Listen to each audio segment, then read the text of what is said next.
오늘 말씀을 가지고 큰 은혜를 사모하라라는 제목으로 은혜를 나누고자 합니다. 따라서 해볼까요? 큰 은혜를 사모하라.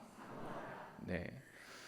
오늘 부활절이라서 그냥 평일 주일보다도 새벽부터 분주하게 움직이셨죠.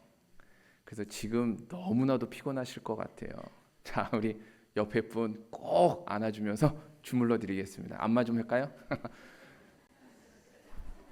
오늘 졸면 안 됩니다. 졸지 말라고. 네. 권사님도 한번 하시죠. 네. 좀 옆에 분, 좀 해주세요. 예. 다들 안 졸 걸로 제가 믿고 말씀을 전하도록 하겠습니다. 성도 여러분, 우리는 얼마 전에 대형 산불로 온 국민이 큰 아픔을 겪어야만 했습니다. 청도 산불을 시작으로 전국에서 동시다발적인 산불이 일어난 것입니다. 이야기를 듣자 하니 대한민국 역사상 최대 규모의 산불이었다라고 하더라고요. 역대 가장 많은 인명피해와 재산피해를 입었다라고 보도하는 것을 들었습니다. 이번 산불이 이렇게 크게 불이 커진 이유가 있습니다. 아시는 분들도 계시겠는데 기상 이후로 인해서 건조한 날씨가 계속되었기 때문이다라고 전문가들이 이야기하더라고요. 그래서 우리나라만 이런 일이 큰 불이 일어난 것이 아니라 호주, 미국, 캐나다, 심지어 일본에서도 몇 달간 꺼지지 않는 큰 불이 계속되었다라고 이야기를 합니다. 결국 땅이 메마르면 작은 불씨로 큰 불이 번지며 모든 것을 태운다라는 것을 새삼스럽게 지켜보는 사건이었습니다. 그런데 말입니다. 우리 심령도 똑같다라는 겁니다. 사도 바울은 에베소 교회에 쓴 편지에서 이렇게 이야기합니다. 악한 자가 불화살을 쏜다. 정말 우리의 심령이 가물어 메마른 땅과 같으면 이 작은 사단의 공격, 이 불화살의 공격이 큰 불과 같이 우리의 모든 삶과 신앙을 불태울 수 있다는 것을 사도 바울은 우리에게 경고하고 있는 것입니다. 실제로 우리의 심령이 메말랐을 때에 우리가 겪는 작은 감정적인 마찰, 그리고 말의 오해들이 큰 불이 되는 것을 경험합니다. 정말 대수롭지 않은, 늘 주고받았던 말인데 별거 아니었던 그 말이 내 메마른 감정 때문에, 내 심령 때문에 감정이 상하고 오해가 쌓여가는 것입니다.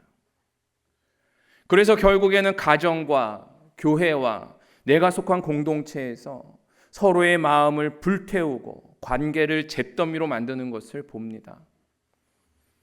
내가 원치 않았는데 자꾸 그렇게 번져가는 거예요.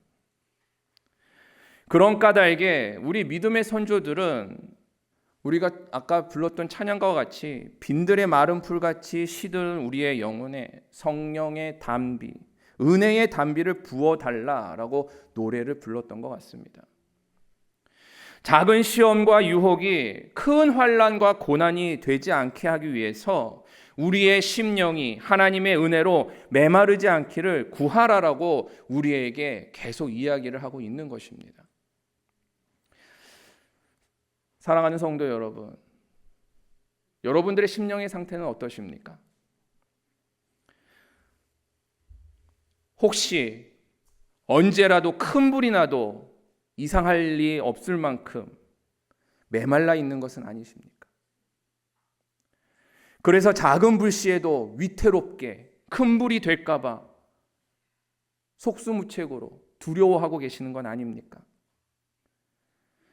때로는 가까스로 불이 꺼진 듯 하다가도 다시 큰 불이 되어서 내 감정은 새까맣게 타버리고 죄가 되어버려 모든 관계가 깨어지고 모든 것에 생명력을 잃어 헌신의 자리는 기쁨이 없고 기도의 자리는 소망을 잃어버린 것이 아닙니까? 만약 우리의 심령이 가물어 메마른 땅과 같다면 우리에게 필요한 것은 담비를 내려주시듯 부어주시는 하나님의 은혜입니다. 이러한 은혜의 단비를 경험한 사람들이 바로 초대교회의 성도들이었습니다. 오늘 본문의 그들은 큰 은혜를 받아 기쁨으로 헌신하고 육체의 욕심을 이기며 말씀대로 살아갈 수 있었다라고 우리에게 가르쳐주고 있습니다. 그래서 오늘 본문을 통해 우리는 함께 살펴보려고 합니다. 큰 은혜가 임하면 어떤 놀라운 일이 벌어지는지, 그리고 그 안에서 우리는 어떤 교훈과 지혜를 얻을 수 있을지 살펴보기를 간절히 원합니다. 먼저 초대교회의 배경을 살펴보겠습니다. 사도행전 4장의 예루살렘 교회 성도들은 정치적으로는 로마 제국의 지배 아래 있었습니다. 사회적으로는 불평등하고 억압을 받았습니다. 경제적으로는 착취와 빈곤에 시달렸습니다. 뿐만 아니라 종교적으로는 유대 지도자들의 심한 박해를 받아야만 했습니다. 겉으로는 로마의 식민 지배, 안으로는 유대 종교 권력의 박해, 말 그대로 안팎으로 이중고를 겪고 있었던 상태입니다. 그럼에도 불구하고 그들은 마음과 한 마음으로 한 뜻이 되어 모든 물건을 서로 통용했다라고 본문은 말하고 있습니다. 어떻게 이런 일이 가능했을까요? 무엇이 이처럼 극심한 고난 속에서도 주의 말씀대로 살아가고 서로를 돌보는 공동체를 만들 수 있게 했을까요? 오늘 말씀은 그 이유를 이렇게 설명합니다. 큰 은혜가 임하였더라. 바로 그들에게 큰 은혜가 임하였기 때문에 그 어떠한 외부 환경 속에서도 그들은 끝까지 말씀대로 순종하며 주님이 주시는 복과 그 은혜 속에 기쁨을 누릴 수 있었던 것입니다. 오늘날 우리도 동일하다고 보여집니다. 이중고, 삼중고를 겪고 있습니다. 우리의 삶을 들여다봐도 초대 성도들처럼 참으로 괴롭습니다.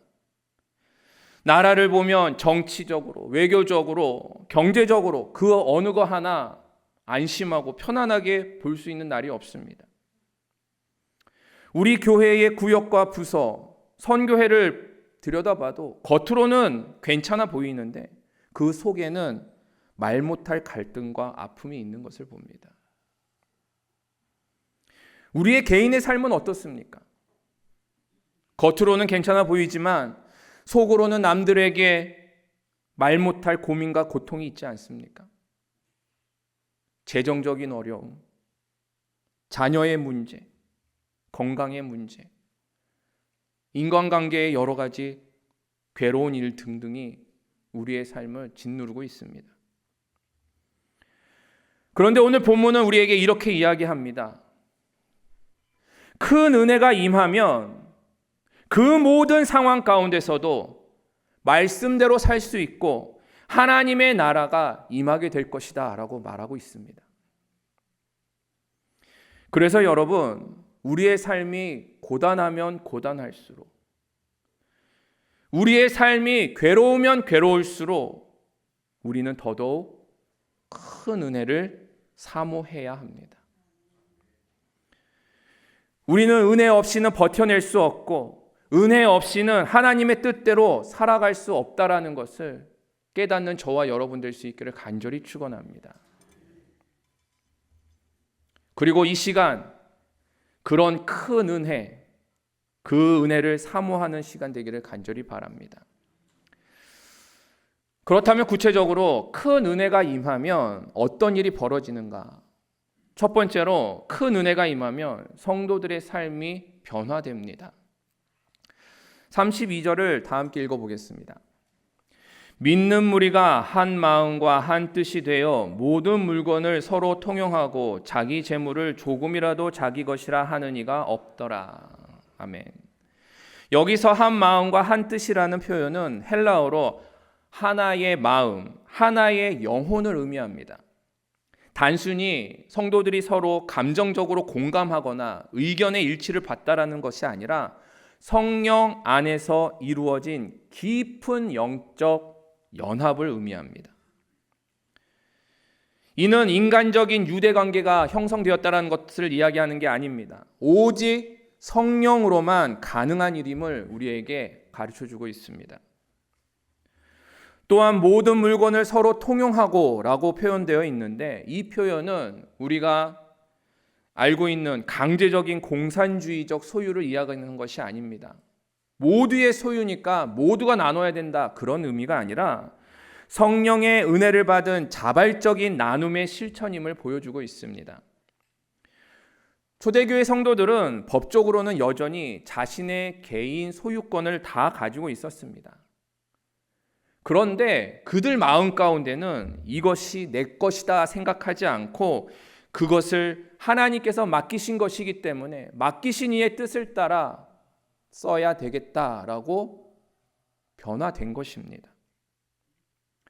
특히 33절은 이렇게 말합니다.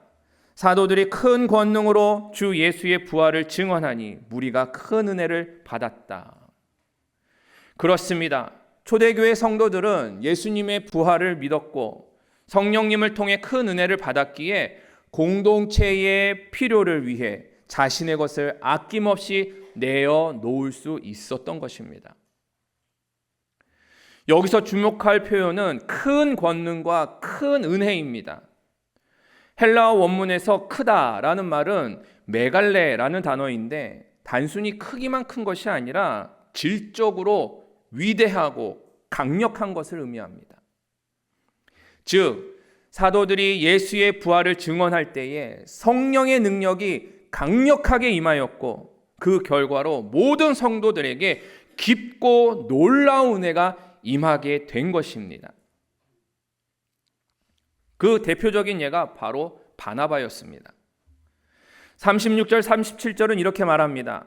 구브로에서 난 레위족 사람이요 이름은 요셉이라 사도들이 일컬어 바나바라 번역하면 위로의 아들이라 하니 그가 밭이 있음에 팔아 그 값을 가지고 사도들의 발 앞에 두니라. 바나바는 본래 이름이 요셉이었지만 그의 따뜻한 성품과 사람들을 위로하는 그리고 세우는 그 은사로 인해서 사도들에게 위로의 아들이다라는 별명을 갖게 되었습니다. 그런데 그가 가졌던 그 은사조차도 그가 받은 큰 은혜의 결과였음을 우리는 짐작할 수 있습니다. 은혜 받은 자는 그 은혜를 흘러보내는 자가 되도록 변하는 것입니다. 바나바는 이후에도 중요한 사역을 감당했습니다. 사도 바울이 회심한 후에는 다른 제자들이 그를 두려워하며 피할 때에 그 경계하는 상황 속에서 바울을 변호하고 받아들일 수 있도록 중재하였습니다. 안디옥 교회에서 이방인들에게 복음을 전할 때에도 그 안에서 중심적인 역할을 감당했으며 바울과 함께 선교 여행을 떠나기도 했습니다. 그의 삶 자체가 하나님의 큰 은혜가 맺은 열매였음을 우리는 깨달아야 합니다. 이러한 그의 헌신은 억지로 한 것이 아닙니다. 바로 하나님께서 주신 큰 은혜로 말미암아 삶이 변화되었기 때문입니다. 그리고 바나바만이 아니라 초대교회 전체가 이러한 놀라운 변화를 경험하게 되었습니다. 바로 성령께서 주시는 큰 은혜로 인해서 변화된 삶이 시작된 것입니다. 이처럼 큰 은혜가 임하면 삶이 변합니다. 그 은혜는 삶을 변화시키는 능력과 힘이 되는 것입니다. 우리는 올해를 시작하면서 새롭게 변화하는 교회라는 슬로건으로 시작했습니다. 외람되지만 얼만큼 변하셨습니까? 혹은 변하기 위해서 얼마나 힘쓰고 계십니까? 간절히 바라건대 그 변화의 힘과 능력을 얻기 위해 날마다 큰 은혜를 사모하는 저와 여러분 될 수 있기를 간절히 축원합니다. 사실 우리의 힘과 노력으로 변화하려고 하니까 힘든 겁니다. 그렇게 해서는 되지도 않고요. 그런데 놀랍게도 큰 은혜가 임하면 나도 모르게 변화되는 것입니다. 그 은혜가 우리에게 능력이 될 줄 믿습니다. 둘째로, 큰 은혜가 임하면 육체의 욕심을 이기고 온전한 구원을 이루게 됩니다. 큰 은혜를 받았던 초대교회 성도들은 재물을 자기의 것이라고 주장하지 않고 서로 나누어 주었습니다. 우리가 상상하기에는 있을 수 없는 일이죠. 이 이야기를 보면 생각나는 사람이 있습니다. 누구냐면 바로 복음서에 나오는 부자 청년입니다. 그는 자신의 재물을 버리지 못하고 결국 천국에 들어가지 못했습니다. 그러면 이 두 사람의 차이는 무엇이었을까요? 바로 은혜의 유무입니다. 우리가 이해할 수 없는 초대교회 성도들은 큰 은혜가 임했기 때문에 그 재산이 발목을 잡지 않았습니다. 그 욕심이 그를 얽매지 못했습니다. 반면에 은혜가 없었던 부자 청년은 모든 율법을 다 지켰음에도 불구하고 결국 자기의 육체의 욕심을 이기지 못해서 구원을 놓치고 마는 장면을 우리는 보고 있습니다. 그런데 제 스스로만 봐도 저는 초대교회 성도들보다는 이 부자 청년에 가까운 것을 봅니다. 크고 작은 일에 나의 욕심에 끌려서 무엇이 옳은지 알면서도, 말씀이 무엇인지도 알면서도 그것을 선택하지 못하고 욕심에 끌려가는 모습이 영락없는 부자 청년이었다라는 것이죠.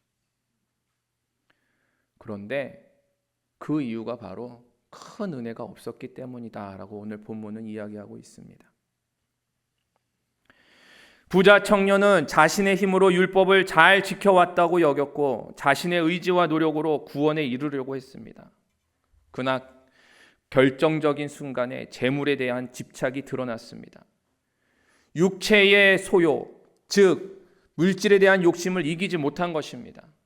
반면 초대교회 성도들은 성령께서 주시는 큰 은혜를 받았기에 자연스럽게 육체의 욕심을 이기고 하나님의 말씀에 온전히 순종할 수 있게 된 것입니다. 노력한 게 아니라 그렇게 저절로 된 것입니다. 바울은 갈라디아서 5장 16절에서 이렇게 말합니다. 너희는 성령을 따라 행하라. 그리하면 육체의 욕심을 이루지 아니하리라. 그렇습니다. 육체의 욕심은 우리가 구원을 이루기 위해 반드시 이겨야 할 대상입니다. 그리고 그것은 성령께서 주시는 큰 은혜가 임할 때에만 가능함을 우리에게 말씀하고 계십니다. 그래서 바나바는 자신의 밭을 팔고도 그것이 자기의 것이라고 주장하지 않고 사도들의 발 앞에 두었습니다. 성령을 통해 큰 은혜를 받은 바나바와 초대교회의 성도들은 육체의 욕심을 거스르고 믿음대로 살아갈 수 있었습니다. 예수님께서 너희가 하나님과 재물을 겸하여 섬길 수 없다라고 하신 말씀처럼 그들은 둘을 섬기려고 하지 않았고 오직 하나님만 섬기기 위해 자기의 소유를 내어놓았던 것입니다. 간절히 바라건대 큰 은혜를 사모하는 저와 여러분 되기를 간절히 바랍니다. 큰 은혜를 받아 정말 그 은혜로 육체의 욕심을 이겨내는 우리의 삶이 되기를 간절히 바랍니다. 한번 생각해 보시기 바랍니다. 우리가 온전히 말씀에 순종하지 못하도록 부자 청년처럼 마음이 묶여 있는 것은 무엇인지 되돌아보실 수 있기 바랍니다. 자녀의 성공에 대한 집착인지, 재물에 대한 집착인지, 아니면 직장이나 사업의 안정에 대한 마음인지, 세상 속에서 안정되게 살고자 하는 욕심인지, 아니면 편안하고 안전한 삶에 대한 욕구인지 한번 돌아보실 수 있기 바랍니다. 그리고 우리가 육체의 소욕을 이기고 온전한 구원을 이루기 위해서 성령께서 주시는 큰 은혜를 사모하는 저와 여러분 되기를 간절히 축원합니다. 그렇다면 도대체 은혜가 무엇이길래 그 은혜로 말미암아서 이 놀라운 일들이 일어나는 것일까요? 은혜를 이해하기 위해서는 이 단어를 생각하면 조금 쉽습니다. 부모님의 은혜, 스승의 은혜. 우리가 이러한 은혜를 생각할 때에 그분들이 베풀어 주신 사랑과 도움을 떠올립니다. 중요한 점은 이것입니다. 은혜는 받는 자의 자격이 있어서가 아니라 주는 자의 선한 뜻에서 온다라는 것입니다. 하나님의 은혜도 마찬가지입니다. 우리가 받을 자격이 있어서 받은 것이 아니라 하나님께서 사랑하시기 때문에 선한 뜻으로 우리에게 베풀어 주신 것입니다. 그것도 값없이 말입니다. 즉, 하나님의 은혜는 하나님께서 우리에게 선의를 가지고 우리를 구원하시고 인도하시고 보호하시어 믿음으로 살아가게 하시고 삶을 변화시키기 위해서 사랑으로 우리를 인도하시는 모든 사역들을 은혜다라고 이해하시면 됩니다. 그냥 사랑해서 하시는 일이 은혜입니다. 그리고 은혜를 받았다라는 말은 하나님의 그 사랑을 느끼고 깨달았다라는 것입니다. 오늘 본문은 예수의 부활에 관한 복음을 들을 때에 그것을 통하여서 큰 은혜가 임했다라고 이야기합니다. 이 말을 조금 쉽게 표현을 하면 예수 부활의 사건을 통하여서 하나님의 큰 사랑을 느끼고 깨달았다라는 겁니다. 실로 예수님의 십자가 사랑, 예수님의 십자가에서 죽으심과 부활의 사건은 우리를 향하신 하나님의 가장 큰 사랑의 표현임을 믿으시기 바랍니다. 그 부활의 복음이야말로 우리를 향하신 하나님의 큰 은혜의 통로가 되는 것입니다. 이는 마치 부모님의 은혜를 말할 때에 그분의 사랑을 느끼고 깨달음으로 마음이 뜨거워지고 감동을 받는 것처럼 하나님의 은혜도 깨닫는 순간 우리의 마음이 감동되고 감사가 넘치는 것입니다. 그런데 더 놀라운 것은 그 하나님의 은혜는 단순히 감정으로 머물지 않고 실제적인 능력이 된다라는 것입니다. 그래서 초대교회 성도들은 그 은혜로 말미암아 로마의 압제와 유대 종교 지도자들의 핍박 속에서도 믿음을 온전히 지켜나갈 수 있었고 하나님의 뜻대로 살 수 있는 힘과 용기를 얻었던 것입니다. 그렇기 때문에 우리가 큰 은혜를 사모해야 하는 이유는 단지 마음이 즐겁고 감동받기 위해서가 아니라 하나님의 실제적인 능력을 경험하기 위해서 은혜를 사모해야 하는 것입니다. 하나님의 그 사랑을 깨닫기 위하여서 날마다 간구해야 하는 것입니다.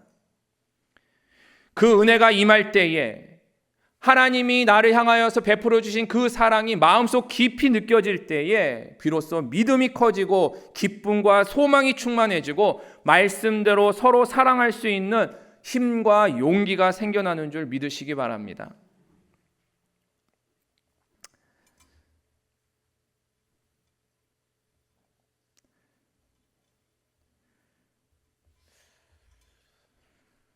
그러면 어떻게 이 큰 은혜를 경험할 수 있을까? 좀 빠르게 진행하겠습니다. 먼저는 큰 은혜를 사모해야 합니다. 여러분들은 일상에서 무엇을 사모하십니까? 매일 무엇이 내게 임하기를 원하고 계십니까? 우리는 성도로서 은혜가 임하기를 사모해야 합니다. 하나님은 우리 마음이 완악하고 무뎌질 때마다 성령님을 통해 그 마음을 다시 부드럽게 해주시겠다라고 약속하셨습니다. 이 약속을 붙들고 우리는 기도해야 합니다. 주님, 내 굳은 마음을 제하여 주시고 다시 감격하게 하소서. 요즘 폭삭 속았수다라는 드라마가 유행이라고 합니다. 저는 아직 안 보고 있습니다. 왜냐하면 요즘 중년의 남성들이 그거 보고 그렇게 운대요. 저도 울까봐 못 보겠습니다. 근데 우는 이유가 다양할 겁니다. 돌아가신 아버지가 생각이 난다든가, 혹은 나의 삶을 들여봤을 때 내 삶의 고난과 여러 가지 고생들이 생각나면서 자기 연민으로 눈물이 나는 경우도 있을 겁니다. 근데 어떠한 이유든지 간에 그 드라마를 보면서 우리의 마음은 감동을 받고 또 눈물을 흘리는데, 정작 십자가에서 나를 위해 고통당하신 예수님 앞에 눈물이 나지 않는다라는 것이 정말 안타까운 일입니다. 그만큼 우리 마음이 딱딱해진 것입니다. 이것은 우리가 할 수 있는 일이 아니라 성령께서 해 주셔야만 합니다. 성령께서 굳어진 우리의 마음이 부드러워질 수 있도록, 그래서 다시 복음 앞에 마음이 감동되어지도록, 그 감동으로 내 마음이 뜨거워질 수 있도록 간절히 사모해야 하는 것입니다. 그렇기 때문에 날마다 큰 은혜를 사모하시기 바랍니다. 두 번째로는 세상의 자리, 세상의 소리, 세상의 관계를 멀리해야 합니다. 우리의 마음이 하나님께 멀어지는 이유는 우리의 시선과 관심이 세상에 집중되어 있기 때문에 그렇습니다. 세상 속에서 많은 소리를 듣고 그 자리에 머물고 그 관계에 얽매이다 보면 마음은 점점 하나님께로 멀어지고 굳어지게 됩니다. 마치 촉촉함을 잃은 피부가 굳은 살이 되어지는 것처럼 말입니다. 그래서 우리는 일부러라도 의지를 들여야 합니다. 세상의 소리와 자리를 분별하고 거리를 두는 지혜가 필요합니다. 은혜는 마음이 하나님께 가까울수록 임합니다. 오늘부터라도 조금씩 세상의 것들과 거리를 두며 마음을 하나님께로 돌이키는 저와 여러분들 될 수 있기를 간절히 축원합니다. 그렇게 할 때에 하나님께서 반드시 큰 은혜 주실 줄 믿습니다. 세 번째로, 예수 그리스도의 복음을 매일 새롭게 기억하고 묵상해야 합니다. 여러분들은 아침에 일어나셔서 무슨 생각을 가장 먼저 하십니까? 성공하는 세상 사람들의 이야기를 들어보면 그 사람들은 이러한 이야기를 한답니다. 나는 성공할 수 있다. 나는 해낼 수 있다. 이런 식의 자기 확언을, 긍정적인 말을 거울을 보면서 계속 되뇌인다고 합니다.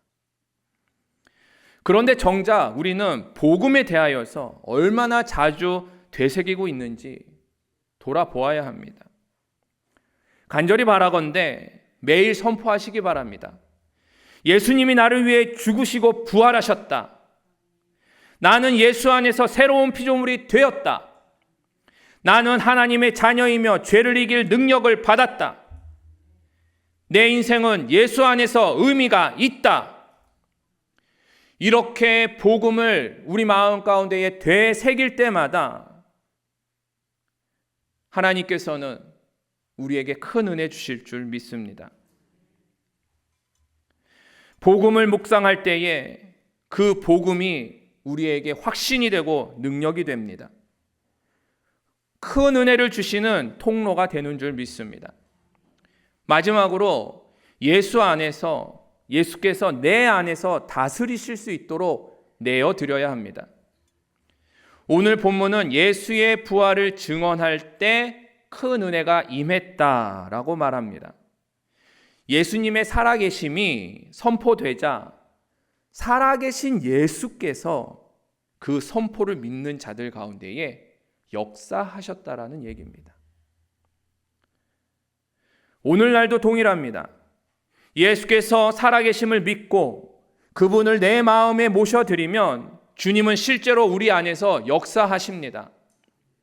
주님, 제 마음에 좌정하여 주옵소서. 오늘도 나를 다스려 주옵소서. 살아계신 예수님만 바라보게 하여 주옵소서 라고 우리가 간절히 구할 때마다 그 고백이 우리의 삶의 능력이 되게끔 예수님께서 일하시는 것입니다. 우리 예수님은 살아계십니다. 지금도 우리 안에서 일하고 계십니다. 내가 할 것이 아니라 나와 함께 하시며 나를 이끌어 가시는 목자 되신 예수님만 바라본다면 예수님께서 우리의 마음과 삶에 친히 다스려 주실 줄 믿습니다. 그것이 바로 큰 은혜인 것입니다. 말씀을 맺습니다. 예전에 제가 섬기던 교회에서 있었던 일입니다. 가을 부흥의 기간이었는데 늘 빠짐없이 예배드리던 집사님께서 부흥회를 안 오신 겁니다. 너무 이상해서 그분의 아내 권사님한테 여쭤봤습니다. 왜 집사님 안 오셨어요? 그랬더니 권사님이 말씀하시기를 직접 물어보세요 라고 이야기하면서 도망치듯 자리를 피하셨습니다. 그래서 제가 직접 전화를 드렸습니다. 집사님 무슨 일 있으세요? 부흥의 말씀이 얼마나 좋은지 몰라요. 오셔서 큰 은혜 받으셔야죠 라고 얘기를 했더니 집사님이 이렇게 대답하시는 겁니다. 그래서 안 갑니다. 실제로 있었던 이야기입니다. 네? 은혜 받을까 봐 안 가신다고요? 사연을 들어보니까 청년 시절 어떤 사람이 부흥에 참석했다가 큰 은혜를 받고 감동에 이끌려서 자기의 전 재산을 팔아서 교회에 헌금하는 일을 본 적이 있었답니다. 그런데 그 장면이 너무 충격적이어서 기억에 남아 있다라는 겁니다. 혹시 자기도 큰 은혜 받아서 이런 일을 벌일까 봐 두려워서 부흥회 자체를 피한다는 겁니다. 웃으시는 거 보니까 어이가 없어서 웃으시는 거죠. 맞습니다. 납득이 되지 않습니다. 그분에게는 큰 은혜가 오히려 피해야 할 어떤 부담이었는지 모르겠습니다. 하지만 오늘 본문 말씀은 분명히 우리에게 이야기하고 있습니다. 큰 은혜는 피해야 할 것이 아니라 반드시 사모해야 할 것이라고 우리에게 말씀하고 계십니다. 우리가 큰 은혜를 사모할 때에 하나님께서는 반드시 우리 심령에 단비를 내려 주실 줄 믿습니다. 시편 65편 10절은 이렇게 말하고 있습니다. 주께서 밭고랑에 물을 넉넉히 대사 그 이랑을 평평하게 하시며 또 단비로 부드럽게 하시고 그 싹에 복을 주시나이다. 아멘. 그렇습니다. 우리 아버지께서는 지금도 우리에게 은혜를 베풀어 주고 계십니다. 우리의 심령이 메마르지 않도록 우리의 심령이 시냇가에 심겨진 나무와 같이 물을 넉넉히 되고 촉촉하게 해 주시는 것입니다. 그 은혜로 이랑이 평평하여지듯 우리의 상처와 아픔이 아물어지게 하시고 치유하시고 회복하시는 것입니다. 그리고 단비로 부드럽게 하기를 원하고 계십니다. 우리의 마음이 하나님이 주시는 그 말씀을 잘 받을 수 있도록 그렇게 우리의 마음을 개간하시는 것입니다. 그 은혜의 힘으로 우리를 변화시키시고 믿음으로 승리케 하시는 것입니다. 사랑하는 성도 여러분, 우리 모두 하나님이 주시는 큰 은혜를 사모하는 주의 자녀들 될 수 있기를 간절히 축원합니다. 매 순간마다 하나님의 은혜를 사모하십시오. 하나님이 베풀고 계시는 그 사랑이 우리 마음 가운데 뜨겁게 느껴지기를, 감동이 되기를 날마다 구하는 저와 여러분 되어 그 은혜의 힘으로 주신 사명 잘 감당하기를 주님의 이름으로 간절히 축원합니다.